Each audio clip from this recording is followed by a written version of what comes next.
Ang pagbaba ng baha. Ikawalong kabanata. Hindi kinalimutan ng Diyos si Noe at ang mga kasama niyang hayop sa loob ng barko.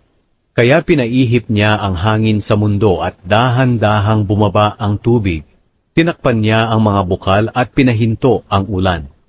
Patuloy ang pagbaba ng tubig sa loob ng 150 araw.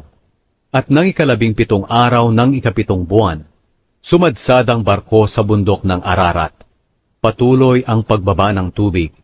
At nang unang araw ng 10 buwan, nakikita na ang tuktok ng mga bundok.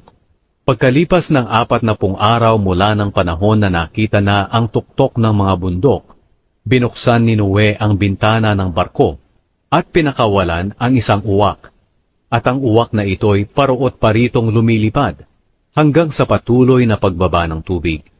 Pinakawalan din ni Noe ang isang kalapati para malaman niya kung bumaba na ang tubig. Pero walang madapuan ang kalapati dahil natatakpan pa rin ng tubig ang buong mundo. Kaya bumalik na lamang ang kalapati kay Noe sa barko. Pinadapo ni Noe ang kalapati sa kamay niya at pinapasok sa barko. Pinalipas muna ni Noe ang 7 araw at muli niyang pinakawalan ang kalapati. Gabi na nang bumalik ang kalapati na may dalang sariwang dahon ng olibo sa kanyang tuka. Kaya nalaman ni Noe na bumaba na ang tubig.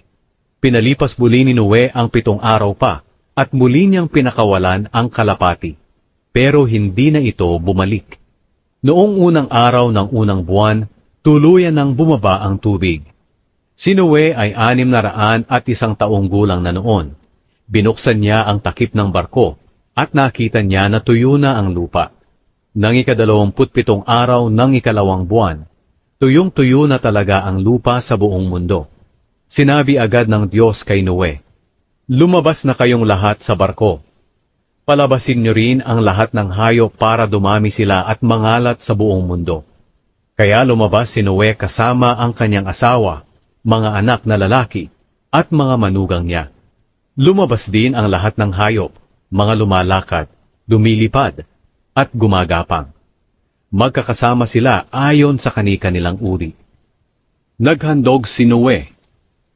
Gumawa si Noe ng altar para sa Panginoon.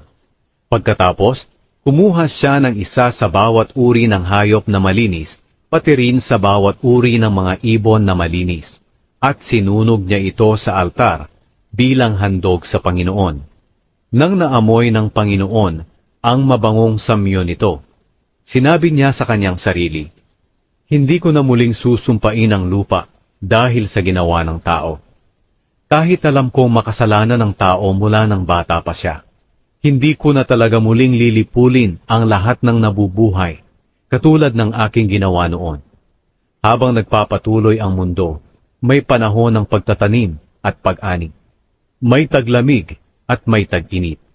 May tag-ulan at may tag-araw. At may araw at may gabi.